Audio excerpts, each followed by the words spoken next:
Hello and welcome to Wild Old Times, a podcast about the strange and curious corners of Ireland and Irish history. In this episode, we'll be talking about Patrick Hillery, President of Ireland from 1976 to 1990, and the things that didn't happen. In a previous episode, we talked about Donal O'Bahala, Ireland's last Governor-General. Ireland's price for endorsing the abdication of Edward VIII was to abolish that role and replace it with an elected president.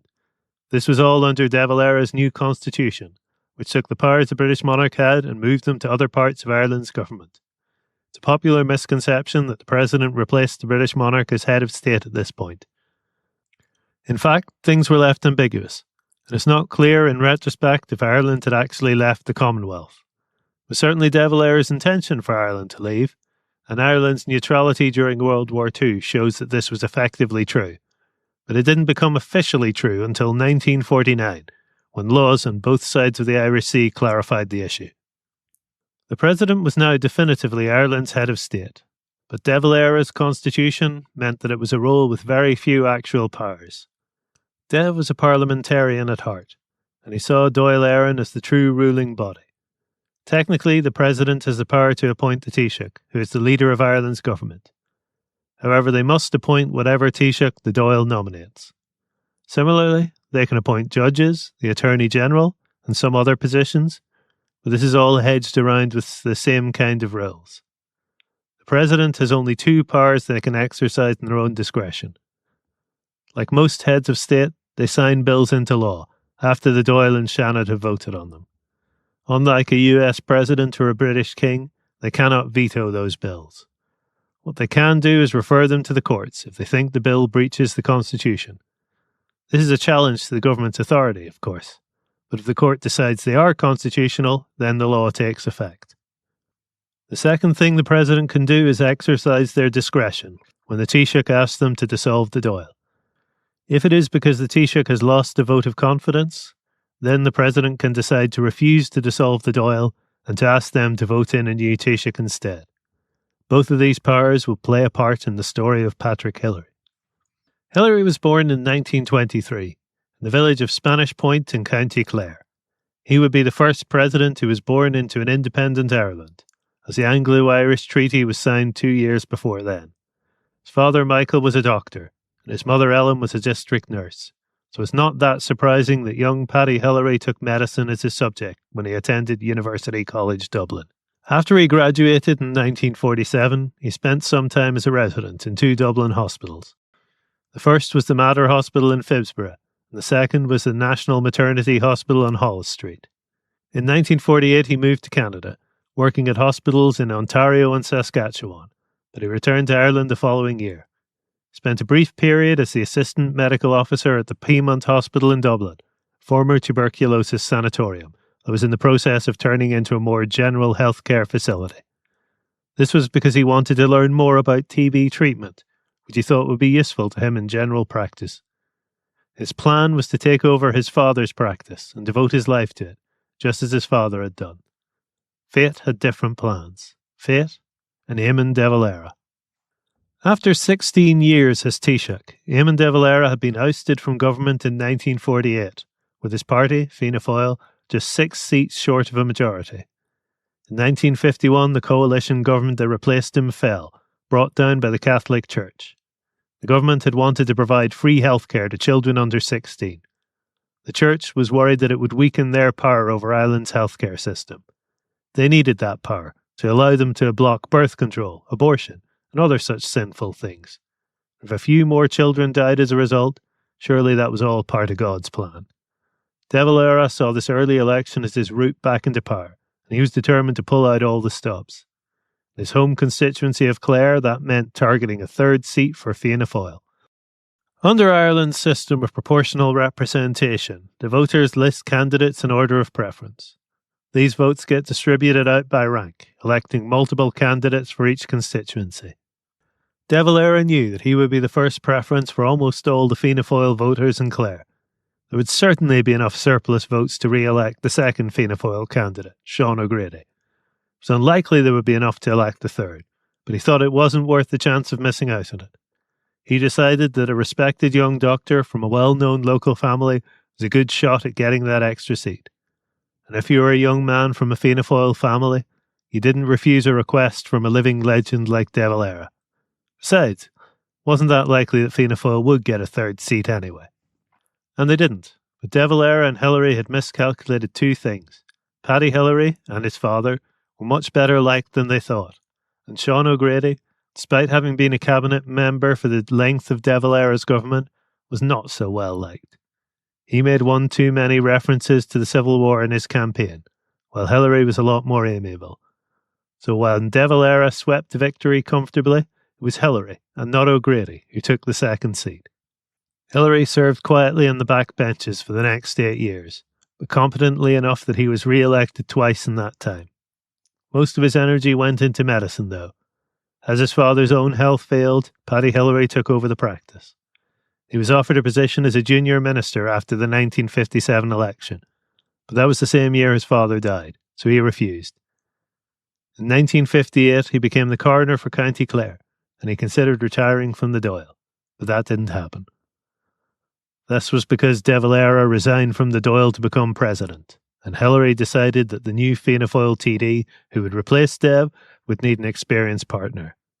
This also meant that De Valera resigned as Taoiseach, and he was replaced by Sean Lemass. Many of the cabinet also decided to retire, and Lemass needed people to replace them. He offered Hillery a position as Minister of Education, and after some soul-searching he accepted. This meant he had no time to be a GP anymore, but his practice did stay in the family. It was inherited by his sisters, who had both become doctors as well. It was a family tradition, after all. In his role as Education Minister, Hillery found himself with less actual power than he might have liked. John Charles McQuaid, Archbishop of Dublin, exerted as much influence as any government minister, and the two places he concentrated that influence were in health and education. Hillery was a conservative Catholic at heart, so the two did not clash as such, but McQuaid still asserted his authority a few times. Hillary's decision to not merge UCD with Trinity College Dublin did please McQuaid. The Archbishop was the one responsible for extending and enforcing the ban on Catholics attending TCD. It was more the Church's lack of support for establishing a proper secondary school system that frustrated Hillery. He wanted comprehensive and vocational education to go along with academia. This would have meant the existing schools, largely Catholic run, would have had to make sweeping changes. Hillery also had to deal with a secondary school teachers' strike during his time in office, which was caused by a pay rise for primary school teachers. This put them on equal pay with the secondary teachers, who were outraged by the fact. In the end, Hillery spent most of his time in education loudly exposing all the problems in the Irish system, creating the room for a successor to come in and actually fix them. It was probably a relief when he left the department in 1964 to become Minister for Industry and Commerce. 2 years later, that department was split up to create a new Minister for Labour. With his experience in handling strikes, Hillery was considered to be the best fit for that new department. If the Minister for Industry and Commerce's job is to take credit for the successes of Irish business, the Minister for Labour's job was to wrestle with the Irish trade unions. Luckily for Hillery, he was able to avoid any major blow-ups, was even able to continue pushing for more vocational training in the workplace. The same year that Hillery became Minister of Labour, his friend Sean Lemass resigned as Taoiseach. This was partially because of his failing health, and partially because he felt that it was the right time to replace the leader of Fianna Fáil. At that point, there were serious tensions in the party. One candidate to take over was George Colley, who had replaced Hillery in both of his previous ministerial positions. Colley was the traditional candidate, who represented the old guard of Fianna Fáil. Its main opposition was Charlie Haughey, who represented a new side of the party. His family had fought on the pro-treaty side in the Civil War, so he was seen as an outsider by many in the party. Not to Lemass, though, since Haughey had married his daughter Maureen in 1951. Further spanner in the works was Neil Blaney, a firebrand from Donegal, who thought the party needed to focus entirely on Irish reunification. Fianna Fáil had never had a leadership contest before. Lemass had been anointed by De Valera, who founded the party. In order to try and prevent a drawn-out election, Lemass decided to find a new compromise candidate who everyone could accept. Hillery was his first choice, but he didn't want the job. Instead, Jack Lynch, the Minister of Finance, agreed to run. Haughey and Blaney knew they had no chance against him, retired from the race. Colley refused to do so and forced the contest. He was soundly defeated by 52 votes to 19. Lynch proved to be just as popular with the public, winning an overall majority in the 1969 general election. He used this mandate to reform his cabinet and appointed Patrick Hillery as Minister for Foreign Affairs. This was a rough time to be in that job, as Ireland's relationship with the United Kingdom was beginning to heat up. The issue of Catholic civil rights in Northern Ireland, combined with the emergence of an aggressive new strain of republicanism, were stoking the tensions that would explode into the Troubles in the following decade. He was beset on both fronts. Hardliners and Fianna Fáil like Haughey and Blaney wanted to send the Irish army into the north to relieve the ongoing oppression of the Catholic minority. On the other side, he was constantly stonewalled and ignored by a British government who insisted that events in Northern Ireland were a purely internal matter. Hillery brought the matter to the UN on 2 occasions. First, after an Orange March in Derry led to riots and punitive punishments, and secondly after Bloody Sunday, when British troops opened fire on civil rights demonstrators in Derry and killed 14 of them. On neither occasion did he get any official response from the UN, but he did get international attention for the situation in the north. Things were made even more complicated in 1970, when a plot to smuggle arms into Northern Ireland to arm the IRA was discovered. 2 of the people implicated in the plot were Neil Blaney and Charlie Haughey, both now government ministers. Many people, including some of those involved in the plot, thought it was an official government covert action. In fact, it seems to have been the 2 hardliners acting on their own, though there's no way to be sure. The trial against them collapsed for lack of evidence. They were both sacked as ministers when they refused to resign. Another minister, Kevin Boland, resigned alongside them, as he refused to believe that Lynch and the rest of the government didn't know what was going on. Throughout this, Hillery emerged as a vocal defender of the Taoiseach, most famously preventing Boland supporters from hijacking proceedings at the 1971 party conference, with the declaration, "Ye can have Boland, but ye can't have Fianna Fáil." Hillary's other major concern as foreign minister was Ireland's relationship with Europe. At the time, Ireland was one of 4 countries negotiating to join the European Economic Community, the predecessor of the EU. Britain was also one of those countries, so Hillery had to avoid letting the Troubles in the north sour that relationship while still remaining true to his principles. He was the head of the Irish negotiation team, where he made sure Ireland would feel the full benefit of the common agricultural policy. This was one of the pillars of the original agreement between France and Germany that laid the foundation of the EEC. Supporting Europe's agricultural sector was vital to the economic resiliency of the bloc, but imbalances between national economies meant that free trade was a risk to it. Ireland, a largely agricultural country at the time, would benefit enormously from this. After the negotiation, Hillery was in charge of persuading Ireland to back joining the EEC in a referendum. They did, with a massive 83% voting to join. Hillery was offered a position in the European Commission. He accepted, though it meant resigning as a minister and TD. The timing was right, as a general election was on the horizon, and since Fianna Fáil lost that election, he would have lost his place as minister anyway. This meant that Hillery had no direct affiliation with the new government, which turned out to be quite useful. Probably his greatest achievement as a commissioner was to ensure the equality of men and women in the workplace in member states. This was done through 2 directives, one in 1975 that required equal pay for equal work, and one in 1976 that required equal access to employment, vocational training, promotion, and other benefits. The Irish government tried to get themselves a temporary exemption from implementing this into law. Hillery publicly called them out on this and managed to block their exemption. Both because of this and his Fianna Fáil affiliations, he knew that they would not reappoint him as a commissioner when his term expired. The door was open for him to return to the Dáil, and if he had, it's possible that he would have succeeded Jack Lynch as party leader. As it was, Charlie Haughey would end up taking that role. History would have played out very differently if Hillery had become leader. Though, given he had refused it once before, it's more plausible that he wanted to return to Europe once the planned European Parliament opened its doors. But fate had other ideas. De Valera had been succeeded as president by Erskine Childers, another Fianna Fáil man. Childers was one of De Valera's ministers and had stayed in the cabinet when Lamasse took over. He had been elected on a platform of having the president take a more hands-on approach in government, but once he was president, he was blocked by a Fine Gael Taoiseach.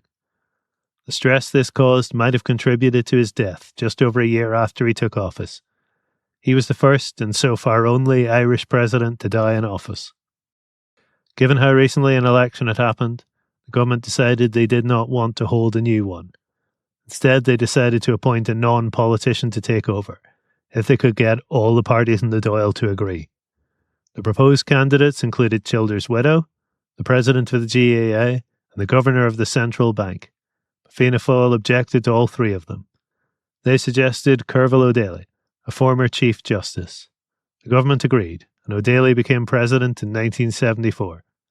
A year later, Eamon de Valera died, ending 50 years of him dominating Irish politics. And the year after that, O'Daly became the first president of Ireland to resign from office. This was because of him exercising one of the two real powers he had, the right to refer a law to the Supreme Court to decide if it was constitutional. This was in line with his behaviour as Chief Justice. He had frequently overruled the government when he felt they were infringing on the rights of citizens. So when they introduced an emergency powers bill allowing them to detain suspected IRA members without charge for up to 7 days, he referred it to the court to decide. The court was a different beast from when he led it, though, and it allowed the bill to stand. O'Daly was outraged, but worse was to come. The day the bill became law, a bomb exploded in Offaly and killed a policeman. Despite any evidence it was the case, the media speculated that the delay in passing the law had contributed to this. Defence Minister Paddy Donegan, Fine Gaeler in the classic blue shirt mould, agreed. He told a reporter at an army event that the president was a thundering disgrace. The remark made the national press and was a scandal. Donegan offered to make a formal apology, but this was refused. O'Daly saw the whole thing as an attack on him as Commander-in-Chief of the Army. He wanted Donegan to resign. Donegan was willing to do so, but the Taoiseach, Liam Cosgrove, initially blocked it. And once Fianna Fáil began calling for the resignation, it became politically impossible for them to comply. So in protest, in October 1976, O'Daly resigned. He had been in office for less than 2 years. Paddy Hillery didn't really want to be president. He described it as being 7 years a prisoner in the Phoenix Park. In fact, he would be there for 14. Full 2 terms a president was allowed. But he knew somebody needed to do it, and Jack Lynch asked him. Given their involvement in O'Daly's resignation, it's not surprising Fine Gael didn't run a candidate, so Hillery was unopposed. During his 14 years in office, he was largely considered a boring president, with one notable exception. Part of this was deliberate, as he tried to stabilise things after 2 presidential terms had ended early. And in part it was imposed upon him. For most of his term, Charlie Haughey was Taoiseach, and he deliberately suppressed Hillery. In fact, not only would he block the president from attending events where the Taoiseach was also invited, he did it in such a way that people thought Hillery was refusing to attend. Haughey is also considered to be the prime suspect for the one bit of excitement Hillery brought to the public during his term. That was the scandal of the non-existent mistress. The visit of Pope John Paul II to Ireland in 1979 was a massive event. It was the first time a pope ever visited Ireland, the first time Pope John Paul II made any trip outside Italy after his election. Hillery, as head of state, was front and centre during the visit. He greeted the Pope at the airport, and the Pope made a visit to Aras an Uachtaráin. A large number of foreign press visited Ireland to cover the event. While they were there, someone started circulating rumours about Hillery. They said he was about to divorce his wife, and that he had his mistress staying in Aras an Uachtaráin. When Hillery heard about this, and that one of the foreign papers was going to publish the rumours, he decided to act. On the 3rd of October, 2 days after the Pope left, he held a press conference and officially denied the story. For many Irish journalists, this was the first they'd even heard of the story. And it was so ridiculous that many of them wondered why he even felt he had to deny it. The problem was that foreign journalists unfamiliar with his character and Irish culture did believe it. After all, within living memory, a French president had died of a cerebral hemorrhage while with his mistress in the presidential office. So he was probably right to deny it. But if it was Haughey and his supporters behind it, then this gave them what they wanted. made Hillary look foolish, which made Jack Lynch look foolish, which undermined his ability to choose the next leader of Fianna Fáil. Haughey wanted that job, and he knew he would have to go through Lynch to get it. And he did, putting the pressure on him throughout 1979. After Lynch resigned, Haughey seized a narrow victory to become Taoiseach. The remainder of Hillary's term was outwardly uneventful, and he was sometimes criticised as being more interested in his golf handicap than his country. This was pretty unfair. For one thing, for most of that time he was dealing with his daughter's fight against cancer. She died in 1987, at the age of only 17. And in 1992, his reputation gained a massive boost during the election campaign to replace him, because of what he didn't do in 1982. Charlie Haughey had lost the 1981 election, being replaced by a coalition between Fine Gael and Labour. A right-wing party like Fine Gael and a centre-left party like Labour always made for fractious bedfellows. This was made worse by the circumstances. They inherited a massive budget deficit and needed to find ways to fix it. One way was to remove some of the VAT exemptions put in place. But the bill to do so was defeated in the Dáil because some people thought it would put a burden on families. This counted as a vote of no confidence in the government, leaving Taoiseach Garret FitzGerald with two choices. He could resign as Taoiseach, or he could ask President Hillery to dissolve the Dáil. He chose to do the latter. As we said earlier, the President had the option of refusing to dissolve the Dáil and forcing them to elect a new Taoiseach instead. If he did, with Fine Gael and Labour at odds, then Haughey might be able to become Taoiseach without a general election. Obviously, this was something Fianna Fáil wanted to happen. With a president from their party, they thought they had a chance of making it happen.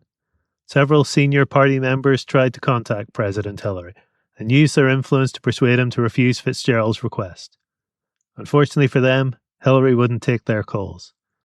He interpreted the Constitution as forbidding him from talking to anyone but the current government when he was making this decision, although it seems likely he'd already made his mind up that he had to dissolve the Dáil. Refusing to do so probably would have led to no government being formed and a general election anyway. The only effect would be that Hillery would be labelled as being in Haughey's pocket. Charlie Haughey being who he was, that might even have been his intention anyway. The fact that Hillery wouldn't listen to them infuriated Haughey, and he threatened the army officer who was answering the phones. When Hillery heard about this, he used his authority as Commander-in-Chief to put a note in the young man's file, explicitly shielding him from any repercussions. He regarded Haughey's behaviour as being totally out of line, and the entire incident soured any relationship the two men ever had. For the rest of Hillary's term, he had either Garret FitzGerald or Charlie Haughey as his Taoiseach, and both were happy to keep him out of the limelight. In fact, he was so passive that two of the candidates to succeed him, Mary Robinson and Austin Currie, campaigned on the grounds that they would reform the presidency. The events of the election would lead the public to see Paddy Hillery in a different light, though. He had never revealed the extent of the attempts by Fianna Fáil to influence him in 1982, but people were aware they had happened. A graduate student named Jim Duffy was researching the history of the presidency. He interviewed Brian Lenihan, a Fianna Fáil cabinet minister, about the affair in the summer of 1990. Lenihan confirmed that he had been one of the people making the phone calls. In September of 1990, Duffy wrote a series of articles for the Irish Times about the history of the presidency and mentioned the calls. By now, Lenihan was a candidate for president and considered the most likely to win. He had decided to start denying that he had made the phone calls and wound up in an argument with former Taoiseach Garret FitzGerald about it in a radio debate programme on RTE. The following day, the Irish Times ran a front-page story accusing him of lying. Fianna Fáil denounced Duffy, with Charlie Haughey, who was now Taoiseach, saying in the Dáil that Duffy was part of a plot against Lenihan. Duffy responded by releasing that portion of the interview's audio to the press. Lenihan had no realistic response, and the blatant lie tanked his popularity. Fianna Fáil's coalition partners, the Progressive Democrats, threatened to collapse the government unless Lenihan was fired, and he was. He became the first member of Fianna Fáil to ever lose a presidential election they had contested. Thanks to all of this, the facts of the pressure put on Hillery in 1982 became widespread public knowledge. The idea that he had refused to follow the party line out of integrity became the defining fact of his presidency. In his retirement, he gave interviews to many historians, giving us insights into the history of Ireland during his time in politics. He died in 2008 after a long illness. Patrick Hillery didn't become a lifelong doctor. He never became leader of Fianna Fáil. He didn't have a mistress at Aris and Uachtaráin, and he didn't exercise his authority as president. But it was those things that he didn't do that shaped the course of Irish history. This has been Wild Old Times, a podcast about the stranger corners of Ireland and Irish history. The opening theme is The Cat That Ate the Candle. The closing theme is The Parting Glass. Both were recorded by Gregory Mahan and are used under a Creative Commons license. You can find more of Greg's music at tinwhistler.com. Our logo is by Liffy Designs. Wild Old Times is recorded at Farset Labs in Belfast. If you enjoyed the podcast, give it a review wherever you find it. It really does help the show. If you really enjoyed it, tell your friends. Either way, I hope to see you again for another wild old time from Irish history.